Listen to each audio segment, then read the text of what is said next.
Bon, Baruch Shalom Aleichem, on est dans Moed Katan, Daf Kaf Dalet, 24a, et on est à la 15e ligne, Amar Shmuel. Amar Shmuel, et là il nous donne des rachetevot, ça veut dire des mots qui vont exprimer plusieurs mots en même temps. Pachaz, Chova, Natar, Reshut. Pachaz, c'est obligé, on va voir qu'est-ce que c'est Pachaz, Pechet, Zain, c'est obligé, et Nun, Tet, Resh, c'est permis. Si tu veux, tu veux, si tu veux, tu ne fais pas. Donc, explication. Priyat Arosh, Chova.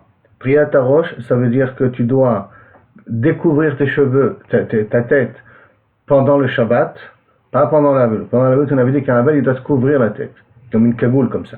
Et derrière, il se couvre la tête, d'après certains, jusqu'à la bouche même, qu'on ne voit même pas sa figure. Et mais Shabbat, tu n'as pas le droit de sortir comme ça. Donc, il faut que tu Chova. C'est une obligation d'enlever la cagoule, le capuchon que tu as. Chazarat Kera, Chet veut dire Chazarat Kera, que la déchirure qu'il a sur ses habits, il doit la mettre derrière son dos, pour pas qu'on la voie pendant Shabbat, puisqu'on n'a pas le droit de montrer de la veloute en public pendant Shabbat. Et Zekifat Habita, et tu n'as pas le droit de t'asseoir par terre, relever le lit, tu n'as pas le droit de t'asseoir par terre pendant Shabbat. Tout ça c'est Chova, tout ça c'est obligatoire. Neilat Sandal, ne pas porter des chaussures en cuir pendant Shabbat. Tashmish Amita, et là c'est un mandamar qui n'est pas la halacha, mais Tashmish Amita, être avec sa femme, ou ne pas être avec sa femme, plus précisément, parce qu'un Havel n'est pas avec. Et Rechitzat Yadayim Veraglaim Bechavin, et de se laver le pied et les mains, pas le corps, le pied et les mains avec de l'eau chaude pendant Shabbat, Bechamin Arvit, donc à l'entrée de Shabbat, Reshut, tu as le droit, c'est-à-dire que ce n'est pas obligé, machma que pendant Shabbat, d'après ce mandama, tu auras le droit de te laver les pieds et les mains à l'eau chaude. Et tu auras le droit, bien entendu, de porter, tu as le droit, si tu veux continuer la veloute et ne pas te laver les mains, tu as le droit avec de l'eau chaude. Avec de l'eau froide, tu as le droit. C'est bien, c'est besséder. Si tu veux être Mekel, tu peux être Mekel. Mais le but c'est que c'est Reshut, c'est pas une obligation de continuer cette aveloute-là, ces trois éléments de la veloute qui sont, je répète, les chaussures, se laver à l'eau chaude et être avec sa femme. Il n'y a pas d'interdiction pendant Shabbat, c'est un Reshut. Si tu veux être Mahmir Alecha, tu as le droit. Rav Amar, Af Priyat Arosh Reshut.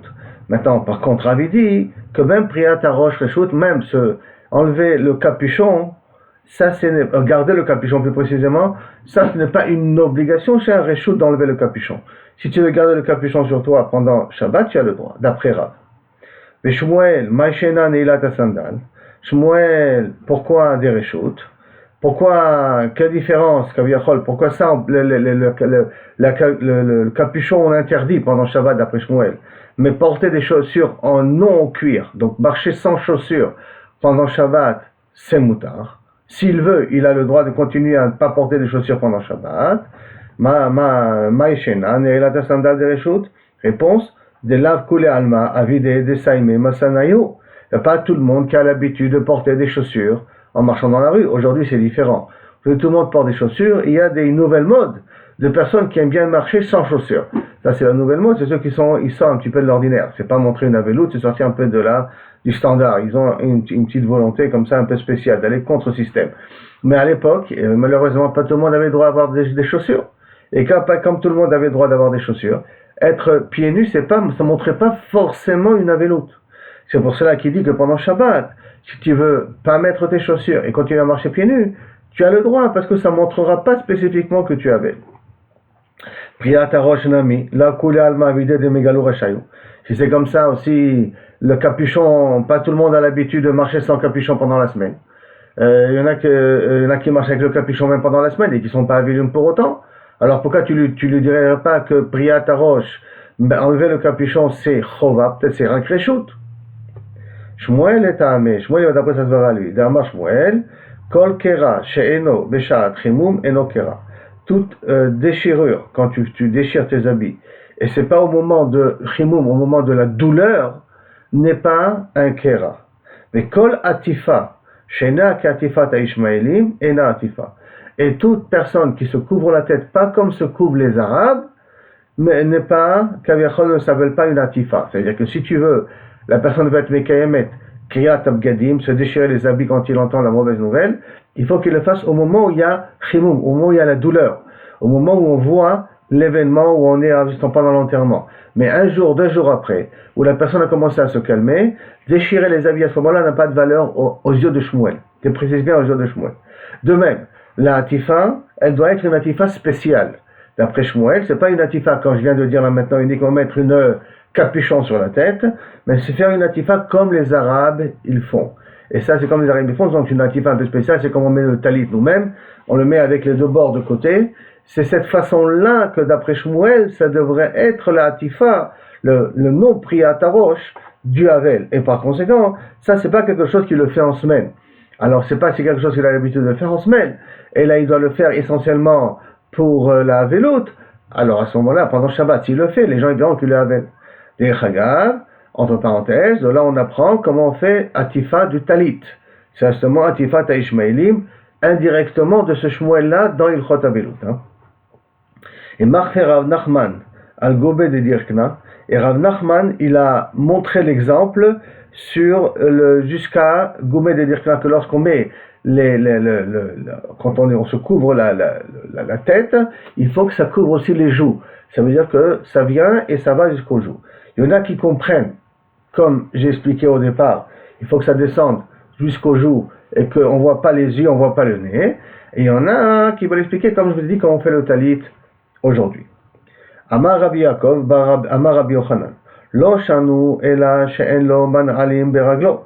Alors de même, tout ce qu'on a dit, c'est que Dafka, quand il n'a pas de chaussures habituellement dans ses pieds, aval yesh lo man'alim beraglo, man'alam mochachim ala.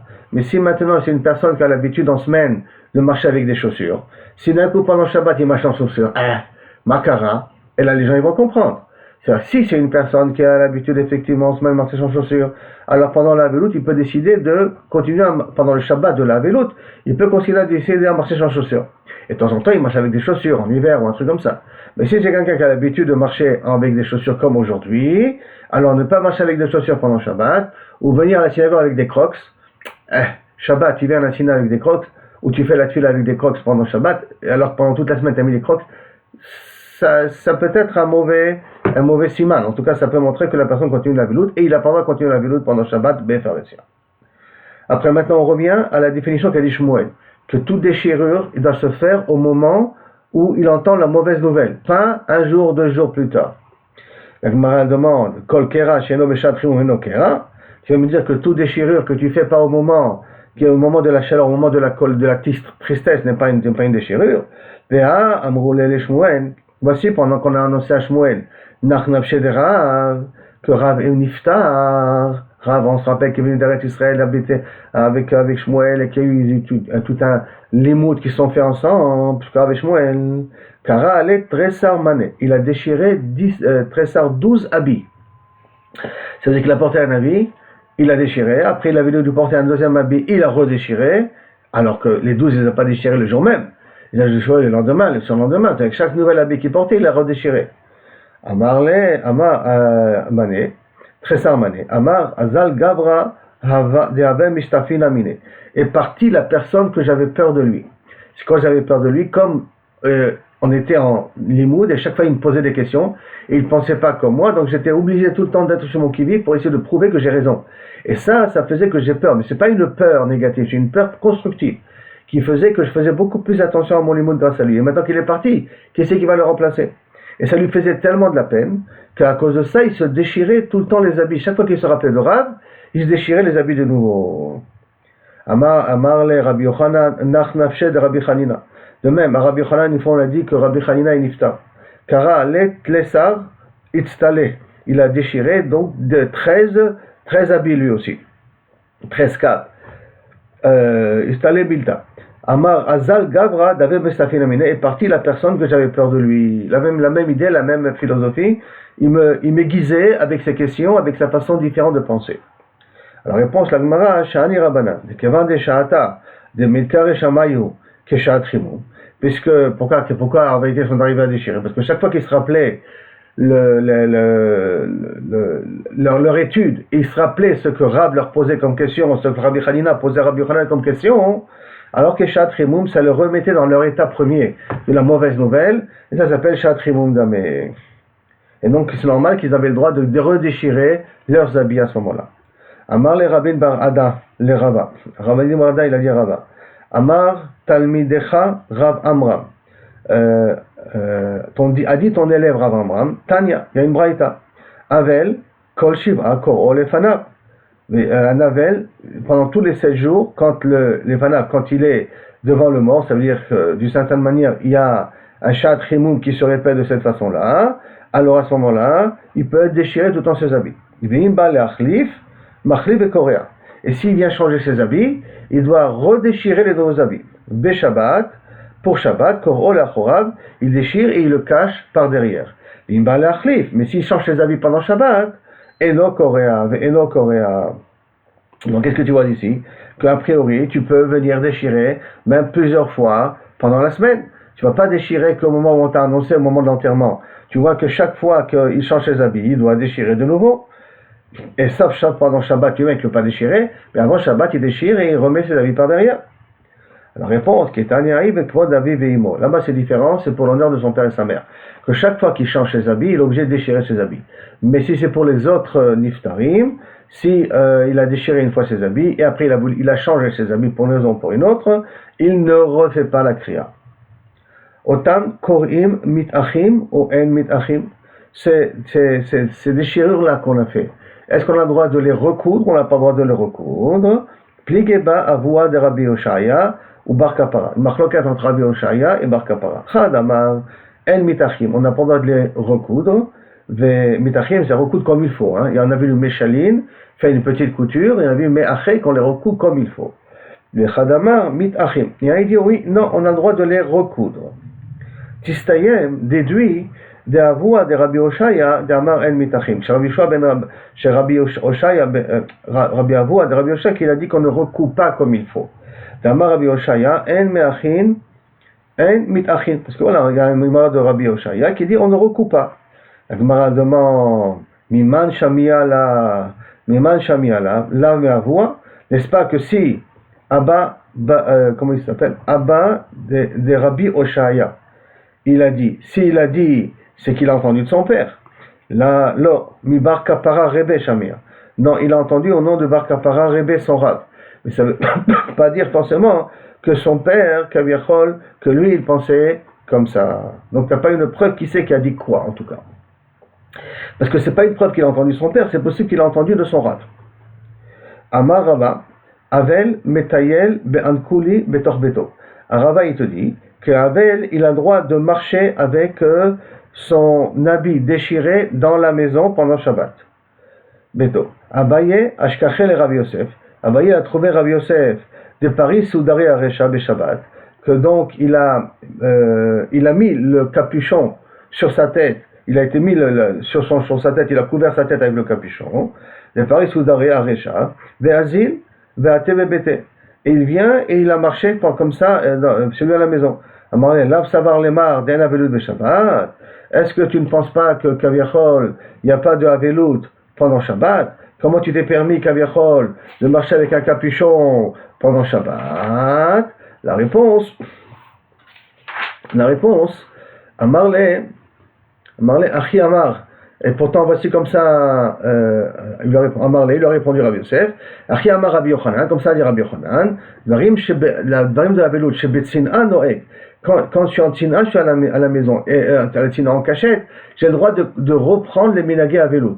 Or, quand il est à la maison, personne ne le voit. Et quand personne ne le voit, à part toi, mon élève, que tu m'as vu comme ça, avant le Béderkal, personne ne voit ce qui se passe à la maison. C'est pour ça que je peux me permettre à remettre le capuchon sur ma tête pendant Shabbat, me recouvrir la tête pendant Shabbat. Parce qu'à la maison, je peux reprendre les minagés à vélo d'après Rabbi Yochanan. Amar Agida Bar Menashe, Amar Shmuel Alacha Karaban Gamiel. Alors maintenant on revient à la Mishnah qu'on avait dit avant. On avait dit à la Mishnah avant que d'après Rabban Gamiel, Rosh Hashanah et Yom Kippour sont considérés comme des régalim, comme des fêtes. Et comme sont considérés comme des fêtes, alors dès que quelqu'un a perdu un proche juste avant la fête, juste avant Rosh Hashanah ou avant Yom Kippour, alors les Shiva s'arrêtent. Et si c'est les Shloshim s'arrêtent. Donc, la halakha est comme Rabban Gamiel que Yom Rosh Hashanah et Kippour sont considérés comme des régalim, comme des fêtes, et donc ça arrête la veloute. Ika de matne leha de Rav Gidal bar Menashe. Il y en a qui ramènent les paroles de Rav Gidal bar Menashe sur un autre din, kol shloshim yom, tous les 30 jours, tinok yotze bechek, venikvar beisha achat ou shte anashim. Un tinok, c'est quelqu'un qui est un enfant malheureusement qui vient de naître, Dieu nous en préserve, et qu'on va l'enterrer, et il vient de naître, quoi, il a une semaine à peine, ils vont l'enterrer, même pas une semaine, il est dans les 30 jours, et pendant les 30 jours, si un enfant ne survit pas, il est considéré comme nefel. S'il est considéré comme nefel, alors on a le droit de l'enterrer sans cercueil, sans civière, on le prend dans les bras, on fait le trou, et on l'enterre comme ça. Et on a le droit de l'enterrer sans qu'il y ait du monde, pas besoin d'avoir minyan, même pas de kaddish d'ailleurs, parce qu'il n'a pas passé le mois. Et on peut l'enterrer avec une femme qui tient le bébé, semblerait-il, et shte anashim, et 2 personnes vont pouvoir enterrer. Avalo beish echad ve shte nashim, et pas un homme et 2 femmes, pour un problème de yichud. C'est un problème de yichud, en considérant que le Beit HaKvarot il est loin de la ville, il y a personne qui circule dans le Beit HaKvarot et tout ça. Donc pour éviter le yichud, on interdit de kaviachol, d'enterrer, enfin d'aller au cimetière avec un homme et 2 femmes. Yabba Shaul Omer, af beish echad v'shte nashim. Même ish echad v'shte nashim, on ne craint pas yichud de la vera pendant cette situation-là d'enterrement d'un enfant, parce que la douleur que ça fait, le Yetzer Hara, il est un petit peu endormi, on risque pas de tourner Chas Shalom à des choses interdites. Et bien entendu, il n'y a pas de Avelut, puisqu'il n'a pas duré le mois, il n'y a pas trop. En vérité, c'est au bout de 8 jours qu'on en fait une Avelut, mais là, on est dit Beshora, on n'est pas obligé de faire la lignée pour que la personne, la Avelim passe au milieu, on est Menachem Otam. Il n'y a pas de bracha d'Avelim particulière qu'on avait vu. Et on n'a pas besoin d'être Menachem Otam. Quelqu'un qui a perdu son enfant dans les 30 jours, Dieu nous en préserve, Hashem Merachem, rien que pour les goïms. Alors à ce moment-là, on n'a pas besoin de faire de Avelut. On ne se soit pas de l'Avelut. Ben Shloshim Yotze, pourquoi je répète, la raison elle est, ça fait que Nefel, ça fait que Morné. Si un enfant ne passe pas les 30 jours, ça fait que Morné, c'est la raison aussi pourquoi le pidion en attend 30 jours. Pour être sûr que le bébé il sera vivant. Ben Shloshim, à partir du 30e jour, Yotze Bedaluskema. Il peut à ce moment-là sortir avec un cercueil, Daluskema, mais pas Bechek et pas dans les mains de la personne. Rabbi Omer, Lo Daluskema Hanitelet Bekatef, et l'Hanitelet Bagapay. Pas une Galuskema, pas un cercueil qui se tient avec une seule personne. Donc le cercueil, la personne elle le tient comme ça. Et là, on le met dans un cercueil qui se tient avec 2 personnes. Il faut qu'au minimum 2 personnes qui tiennent le cercueil, Mishum Kvod à Adam, le Kvod de la personne qui est partie. Là, le Chemanité Bekatef, et là, Nitelet Bagapayim avec 2 personnes. Ve'omdim ala Beshora, et donc on est Menachem, la personne, on fait Nichum Avelim, ve'omdim ala Birkat Avelim, on fait la bracha, Vitanuchum Avelim, et ainsi de suite, tout ce qu'on a besoin, la Soudat Avra et tout. Au bout du 30e jour. Ben Yud Bet Chodesh, si par contre c'est un enfant de 12 mois, c'est-à-dire qu'il a passé l'année et il est niftar, Yotze Bemita, il sort pas avec le cercueil, mais avec une alunka, ce qu'on a l'habitude aujourd'hui d'enterrer les morts. Servière, je crois qu'on appelle comme ça, si je ne me trompe pas. Yotze Bemita. Rabbi Akiva Omer, Rabbi Akiva il dit, Hu ben shana ve'varav ke ben shnatayim. Si il a 1 an, mais il est grand comme un enfant de 2 ans. Hu ben shnatayim, s'il a 2 ans, ve'varav ke ben shana, et que Kaviachol, il a les membres comme un enfant de 1 an, il a l'air petit, Yotze Bemita, à ce moment-là, il a le droit de sortir avec le lit. Mais si c'est un enfant qui a 1 an, avec des membres de 1 an, alors lui on le fait sortir Begluskama, avec un cercueil et pas avec une servière. Servière, je crois. Pas une alunka. Rabbi Shimon Eliezer Omer, Hayotze Bamita, celui qu'on fait sortir avec une alunka, Rabim Matzevim Alav. Tout le monde se triste, leur figure devient jaune. Ve'eno Yotze Bamita, par contre, si elle sort dans un cercueil et pas dans un servière, En Rabim Matzevim Alav, les gens ne prennent pas ça à cœur, enfin ne rentrent pas en déprime pour. La veloute n'est pas ressentie. Rabbi Lazar ben Azaria Omer. Nikar la Rabim, si l'enfant il est connu du public, Rabim mitaskim imo, alors à ce moment-là tout le monde doit s'occuper du niftar. Et non Nikar la Rabim, Si l'enfant n'est pas connu, la famille n'est pas connue, en rabbi mitaskimimo. Les gens n'ont pas tout le monde a besoin de s'occuper de l'enterrement. Maintenant, ça veut dire quoi s'occuper de l'enterrement? Bien entendu, chez Acheva Kadisha, on n'a pas besoin de s'occuper de l'enterrement, mais ça voudrait dire que à partir du moment où cet enfant a été connu, et que tout le monde est au courant, ils ont prié pour lui, ou je ne sais pour quelle autre raison, ça a été connu son événement, à ce moment-là, il faut que tout le monde s'occupe de lui. Umahen Baesped, qu'est-ce qu'on fait au niveau du esped, aux environnements funèbres? Rabbi Meir, Beshem, Rabbi Ishmael, Omer, au nom de Rabbi Ishmael, il dit, Aniim, Ben Shlosha. Quand Aniim, on fait des grands espédim, on fait donc des réunions, on ramène du monde et on parle. Quand pour l'Anim, quand les enfants, ils sont morts à l'âge de 3 ans, parce que comme les Anim, leur seule consolation sont les enfants, alors s'ils sont morts à l'âge de 3 ans, ces enfants-là, alors à ce moment-là, ils sont très tristes, c'est pour ça qu'on peut déjà faire des espédim là-dessus. Et Asherim, Benechamesh, et les riches, et si leurs enfants, ils ont 5 ans, parce qu'ils ont d'autres choses pour se consoler, leur richesse, tout ce qu'ils ont. Donc, par ce moment-là, Bene Chamesh, que si leurs enfants ils ont 5 ans, là, on fait des espédim. Rabbi Yehuda Omer, Mishmo. Rabbi Yehuda, par contre, il dit au nom de Rabbi Ishmael, Machloket Rabbi Meir et Rabbi Yehuda. Donc, quand qu'est-ce qu'a dit Rabbi Ishmael? Omer Mishmo, Aniim Bene Chamesh, les pauvres, il faut que les enfants ils ont 5 ans. Vachirim Bene Shesh, et les riches, si les enfants ils ont 6 ans, on fait des espédim. Ou Bne Skenim, et les vieux, qui venaient à Aniim, sont considérés comme des gens de pauvres. Pourquoi? Parce que quelqu'un qui est vieux, il a besoin que ses enfants l'aident. Par conséquent, quand il a un de ses enfants qui est mort, qui était petit, à l'âge de 5 ans d'après Rabbi Yehuda ou à l'âge de 3 ans d'après Rabbi Meir, ça s'appelle Kibnanim, et on peut faire déjà des espédim. Machma dit ici que les espédim sont par rapport, pas à l'enfant, par rapport aux personnes qui souffrent. Plus tu souffres, plus il y a raison de faire des espédim pour consoler, pour éveiller les gens. Moins la personne elle souffre, alors moins les espédim sont nécessaires à ce moment-là. C'est-à-dire que le quart des espédim, me semblerait d'ici, c'est pour les gens qui écoutent, et pas forcément pour l'enfant, ou pour le niftar. Amarav Gidal Bar Menachia, Amarav, Alacha et Rabbi Yehuda. Alacha est comme Rabbi Yehuda, ça veut dire que pour les pauvres, il faut que les enfants aient 5 ans, et les riches, les enfants, ils ont 6 ans. Shamar Mishum Rabbi Ishmael, qui a dit au nom de Rabbi Ishmael. D'accord? Maintenant, puisque, normalement, Alacha et Rabbi Meir et Rabbi Yehuda, Alacha et Rabbi Yehuda, toujours. Et alors, qu'est-ce que j'ai besoin de te dire ici? Ici, c'est parce qu'ils ont dit au nom de quelqu'un d'autre. Comme ils ont dit au nom de quelqu'un d'autre, on avait besoin de préciser que la halakha est comme Rabbi Yehuda, comme il a compris Rabbi Ishmael. Darash Rebi. Anani, il a été doresh Rav Anani Bar Sasson, à Pitra de Benetia, à l'entrée de la maison du Nassi. Yom Echad Lifnei Atzeret, un jour avant Shavuot, Ve Atzeret et Atzeret, Arekan Arba Asar, ça nous fait 14 jours. C'est-à-dire, puisque Atzeret est considéré comme Regel, s'il y a eu 7 jours avant Atzeret, enfin, si quelqu'un est niftar juste avant Shavuot, on a dit qu'un Shavuot arrête la veloute de 7 jours. Donc, un jour avant Shavuot est considéré comme 7 jours, parce que ça arrête la veloute. Deuxièmement, Atzeret elle-même, elle est considérée comme 7 jours de Chol HaMoed. Il y a à l'Atzeret, il y a Shavuot lui-même, il y a les 7 jours où on pouvait amener des korbanot. Ce qui fait que un jour avant Shavuot plus Shavuot, ça fait comme s'ils sont passés 14 jours déjà de Avelut. Rekan Arba Esre.